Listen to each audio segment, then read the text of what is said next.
The cosmological argument is not empirical proof of anything. The cosmological argument is proof that atheists cannot understand basic arguments and will go to great lengths to avoid the obvious conclusion. At best, the cosmological argument is an argument by deduction, not an argument from empirical evidence. Those are two very different things. Deductive arguments are good arguments. Here is an example. Premise 1. All humans are mortal. Premise 2. Socrates is a human. Conclusion. Therefore, Socrates is mortal. That's a good argument. And you can provide evidence for the premises and use logic to ensure the conclusion follows. When the premises are true and the conclusion follows from the premises, the argument is certainly true. There is nothing wrong with this style of argumentation and reasoning. It is commonly used by philosophers. Deductive reasoning moves from general premises to specific, certain conclusions. If the premises are true, the conclusion must also be true. Deductive arguments are about logical necessity, not about observed fact. Empirical evidence is based on observation and experience. It's empirical evidence if you have a videotape of an accused thief breaking into a closed store and running out carrying a laptop computer and then finding that computer in his house. But it's deductive reasoning to argue that the accused thief stole it when all you have are emails of him saying he was going to steal it, and then his car being seen in the vicinity of the computer store around the time of the theft. I mean, you see how those things are different, right? One is hard evidence, the other is deduction that is not necessarily definitive, but is hopeful that it's the most likely conclusion. And the cosmological argument is that it's a deduction. And it's a bad deduction at that. Actually, both of those are hard evidence and would likely result in a conviction beyond reasonable doubt. The emails and the car give solid reason to believe he is the thief in question. Of course, there's always a possibility of being wrong, but the same is the case with the videotape. Perhaps the videotape was edited or a deepfake.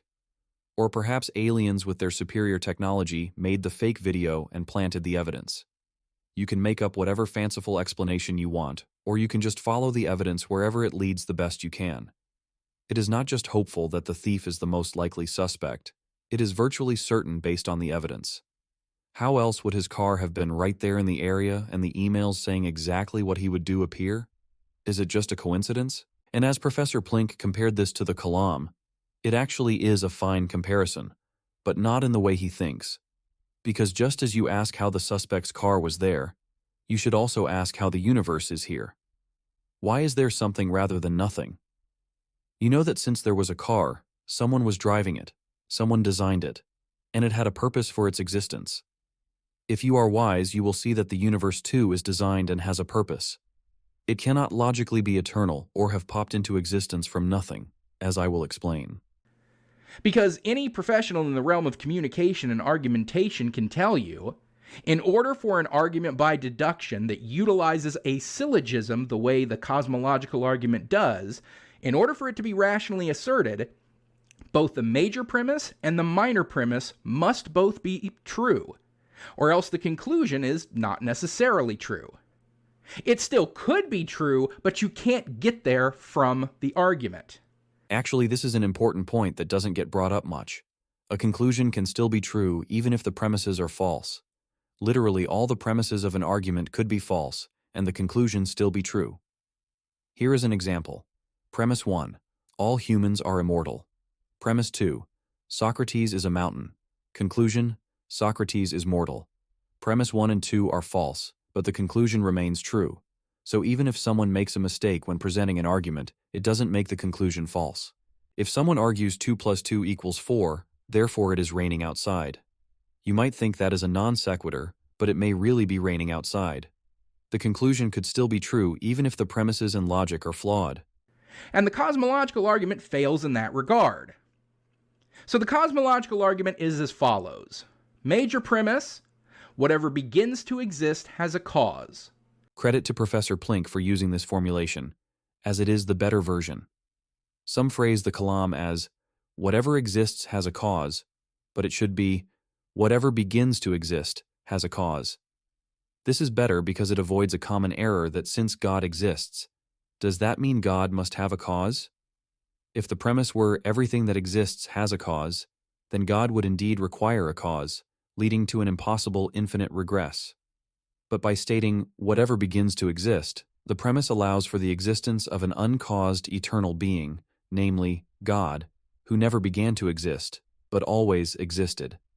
It also aligns more closely with the scientific understanding of the universe having a beginning, such as in Big Bang cosmology. The Kalam formulation precisely targets things that come into being, rather than things that exist eternally, and is therefore more philosophically robust and logically defensible. Minor premise, the universe began to exist. Conclusion, therefore the universe has a cause.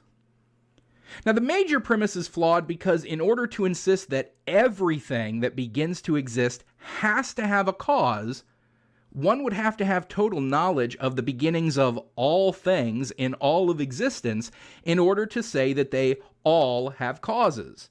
What an absurd critique. You don't need to have total knowledge of all relevant events to accept something as true. I don't need to know all humans on Earth to know that literally all of them, without exception, require water to survive. Have I met all 8 billion people? Of course not. But can I say with absolute certainty that every single one of them requires water to survive? Yes, I can. And given what we know about cause and effect, and that literally nothing ever comes into being from non-being, which is an impossible event, I can say that whatever begins to exist has a cause for its existence. Nothing that began to exist is without a cause. We might not know what that cause is, it might seem mysterious or invisible, but it is there. No exceptions have ever been found or will ever be found. We humans do not have access to all that knowledge. Speak for yourself, I have all the knowledge, so please like and subscribe. Thanks. There's an argument that is occasionally used against atheism that I think can work equally well against the cosmological argument here. I want to show you something, and I drew a circle on a whiteboard like this. I said this circle represents knowledge. Everything that could ever be known about any subject fits in there. How much do you know of everything that could possibly be known? So he took a pen and he drew that and he went, I reckon I know this much. But this does exist, you just haven't discovered it yet. Yes. Therefore, could God not exist in a dimension that you haven't yet discovered? Isn't it possible that in that huge circle of things that you don't know, that there could be things that came into existence uncaused? Nope. That is literally impossible. And if that were possible, then that means that it is possible that the first premise of the cosmological argument is not necessarily true. Wrong. It is not possible, and you have not provided any positive evidence that it is possible. You have just appealed to ignorance. You literally used some of the weakest Christian apologetic arguments to make your point. You probably wouldn't accept that for the problem of evil, so why would you accept it here? Why don't you just follow the evidence wherever it leads, not appeal to what is possible? Here is why it is impossible for something to begin to exist without a cause. To begin to exist without a cause means to emerge from absolute nothingness, not from empty space, not from a vacuum, not from hidden potential, but from the total absence of anything. No matter, no energy, no laws, no time, no potential, no logic, no will. And from such a condition, nothing can possibly follow. Why? Because nothing has no properties. It has no power, no tendencies, no capacity to initiate or affect anything. It cannot be unstable, it cannot change, and it certainly cannot generate existence. The principle that whatever begins to exist must have a cause is not a scientific law. It is deeper. It is a metaphysical truth. It is grounded in the very fabric of rational thought and coherent explanation. To deny it is to abandon reason itself. If things could just pop into existence from nothing, then anything could pop into existence, without rhyme, reason, pattern, or restraint. A horse, a hammer, or a black hole could appear in your room right now, and we'd have no reason to be surprised. But we are not worried about that. Why? Because our deepest intuitions, and the entirety of human experience, confirm that being does not emerge from non-being. Even quantum events, often mistakenly cited as examples of things coming from nothing, always occur within a richly structured quantum vacuum governed by physical laws, fields, and boundary conditions. Not true nothing. To use quantum physics as a refutation is not only scientifically inaccurate, but conceptually confused. Causality is not a mere rule of nature. It is the foundation of all reasoning, all science, and all inquiry. Without causality, there are no grounds to ask why about anything. To reject causality is to surrender rationality itself. Therefore, to claim that something could begin to exist without a cause is not just false. It is incoherent. It is not an alternative explanation. It is the abandonment of explanation. And so, whatever begins to exist must have a cause. That's basic philosophy and logic. Thus, the entire argument is therefore flawed. No, it isn't. But it's even more flawed than that, being as there are some things that we know of, that we've come to find through the developing field of quantum mechanics, that can come into existence uncaused. At the quantum level, there are phenomena where particles can appear and disappear seemingly spontaneously. These are often referred to as virtual particles. So there are two ways that the first premise of the cosmological argument fails. This objection, while common, is deeply flawed both scientifically and philosophically. First, let's be absolutely clear. Virtual particles do not come from nothing. In quantum field theory, virtual particles appear as mathematical artifacts within a pre-existing quantum vacuum, which is not nothing. The quantum vacuum is a sea of fluctuating energy, governed by physical laws, filled with fields, potentialities, and structure. It has dimensionality, obeys equations, and exists within spacetime. That is a very rich something, not the absolute nothing referred to in the cosmological argument. To compare the quantum vacuum to nothing is a category mistake, like confusing a blank canvas with the total absence of a canvas, paint, or space in which painting could occur. Second, even within this quantum framework, virtual particles don't pop into being uncaused. They arise due to the uncertainty principles and field fluctuations governed by the equations of quantum mechanics. Their behavior is probabilistic, not causeless. In other words, their existence is grounded in law-like regularities, rules that structure and guide their appearance. If something appears in accordance with a rule, it's not uncaused. It's just not deterministically caused. Third, even if we granted for argument's sake that quantum events were truly uncaused, which remains highly contested even among physicists, this would not imply that macroscopic objects or the universe itself can pop into being uncaused. Quantum effects occur within a functioning universe governed by rules. The universe as a whole is the container of those rules. It is not an event within such a system. You cannot extrapolate quantum events inside spacetime to explain the origin of spacetime itself. So the alleged ways the first premise fails, quantum particles and vacuum fluctuations, do not demonstrate causeless existence, nor do they refute the principle that whatever begins to exist must have a cause. That principle remains universally affirmed in both human experience and rational thought. Appeals to quantum mechanics here are not refutations. They are misapplications of science in the service of philosophical confusion. But the even more spectacular fail is the second premise. If you don't believe the universe began to exist, that means you believe the universe in some form was eternal and uncreated, very closely mirroring godlike properties. No one ever really justifies how these natural phenomena can exist forever. It's not hard to see why people avoid the details, because it would expose how insane this belief actually is. No one can even comprehend what eternity really means. If you believe the universe goes back to eternity, that is an extremely radical belief. But that's what you have to say if the universe did not begin to exist. You would have to say if you went back 500 trillion, trillion, trillion, trillion, trillion years and so on, the universe was still there in some form. Those are the wild conclusions you would need to accept to ground your atheism. Or you can bite the bullet and accept the something from nothing insanity. Either way, it's not looking good for atheism. I encourage atheists to at least consider becoming deists, so as to be more philosophically consistent and rational. That the universe began to exist. We do not know that to be true. We currently do not have the ability to examine evidence.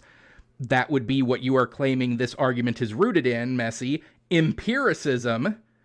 We can't examine evidence any farther back than what is called the Planck time. The Planck time is 10 million trillion trillionths of a second after the Big Bang expansion began. So, the farthest back that we can empirically measure is to a time when the universe already existed. So we can't say with any degree of certainty that the universe actually began, or if it always existed in some different form. Actually, we can, because empiricism is not the only tool available for discovering truth. We also have logic, philosophy, and metaphysics. And in fact, many of the most fundamental truths about reality must be established through philosophical reasoning, not scientific measurement. The claim that we can't say with certainty that the universe began because we can't observe past the Planck time wrongly assumes that knowledge requires direct observation. But we routinely accept truths that are not empirically observable. For example, logical and mathematical truths, moral principles, and metaphysical necessities. Philosophy asks, can something that begins to exist do so without a cause? The answer is no. Not because we have observed every instance, but because to say otherwise would violate the principle of sufficient reason, destroy the foundation of rational inquiry, and lead to the absurd conclusion that anything could pop into existence uncaused. And absurd conclusions suggest false foundations. If things could begin to exist uncaused, why does that not happen all the time? Why don't cars or elephants or planets appear uncaused? We do not just observe that this doesn't happen. We understand why it doesn't happen. Because being does not arise from non-being. This is a metaphysical principle. Moreover, this objection also misses the entire point of the cosmological argument. The Kalam argument doesn't assume the universe began simply because of scientific observation. It uses rational argument. 1. Whatever begins to exist has a cause. 2. The universe began to exist. 3. Therefore, the universe has a cause. Premise 1 is a metaphysical truth, not just an empirical generalization. Premise 2 is supported both by philosophy, such as the impossibility of an actual infinite regress, and science, the standard model of cosmology, entropy, BGV theorem, etc. So even if we have zero empirical access beyond the Planck time, it would not invalidate the logical structure of the argument, nor would it remove our rational obligation to accept the conclusion. To dismiss the argument simply because science has an observational limit is to confuse epistemology, how we know, with ontology, what is real. Just because we can't observe something doesn't mean it didn't happen. Otherwise, we'd have to deny countless historical events, inner thoughts, or the existence of other minds. In short, empirical limits do not override philosophical necessity. The universe began to exist, and whatever begins to exist must have a cause. Nothing can change that truth. So the second premise of the cosmological argument is flawed also. Both premises flawed, meaning that the conclusion cannot be rationally asserted. But even if I grant you both premises for the sake of the argument, the cosmological argument still doesn't get you to anything resembling a God. It only gets you to some undefined cause. That cause, for all you know, could be entirely natural, unintelligent, unintentional process, as devoid of will as the forces that make a whirlpool or lightning bolt or snowflake. You can't just hop, skip, and jump right to, and we call that cause God. No other explanation needed for how you got there. So the cosmological argument is bunk, even if I'm being extremely charitable and giving you every benefit of the doubt. But if we're being very honest, it truly fails right out of the gate, seeing as its premises are fatally flawed. That is the stupidest thing I ever heard. This objection misunderstands both the cosmological argument's strength and the philosophical method by which we reason from a first cause to its nature. Let's break it down and refute it step by step. 1. The cosmological argument does not stop at a cause. Yes, the first step is showing that a cause must exist, but philosophers have never stopped there. The next step is to examine the nature of this cause based on what it must be in order to produce the universe. The objection assumes that the cause could be natural, but this is incoherent for the following reasons. 2. Nature itself began to exist, so the cause must be non-natural. If all of space, time, matter, and energy began at the Big Bang, which is the standard cosmological model, then the cause must exist outside of space, time, matter, and energy. A cause outside of nature is by definition supernatural, not necessarily in the religious sense, but in the sense of being beyond physical processes. So no, the cause cannot be a natural process like a snowflake or lightning bolt. Those exist within nature, but the cause of nature must be beyond it. 3. Unintelligent causes cannot explain the origin of contingency or fine-tuning. Even if you imagine a non-personal process, it must still have the power to bring the universe into being from nothing. But non-personal forces, like gravity or electromagnetism, operate within a system. They do not create systems. So whatever this cause is, it must be non-physical, be unconstrained by time, be immaterial, be enormously powerful, possess the ability to cause effects without prior determining conditions. Those last traits strongly suggest agency, not mechanism. A mechanism cannot start without being triggered. An agent can. 4. Only a mind can cause without being caused. If the cause of the universe is timeless, it must have the ability to choose to create. Otherwise, the universe would be eternal too, which is impossible. This points toward free will, and free will implies mind. That's not a hop, skip, and jump as the Professor strawmanned. It's a logical inference. The cause is timeless, its effect, the universe, is not. Therefore, the cause must have chosen to create. Therefore, it must have will and intellect. Therefore, it must be personal to some extent. 5. We are not naming the cause God prematurely. No one says, and we call that cause God, without further analysis. The cosmological argument establishes a cause with attributes that strongly match classical theism: timeless, spaceless, immaterial, necessary, uncaused, immensely powerful, personal, will plus intellect. Once you've logically reached that, you are not just calling it God. You're describing a being that matches the core attributes of what theists mean by God. The objection commits a serious error by suggesting that an uncreated natural or mindless process can create nature itself.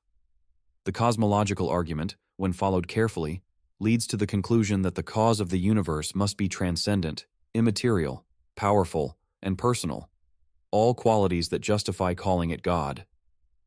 This is not an unjustified leap.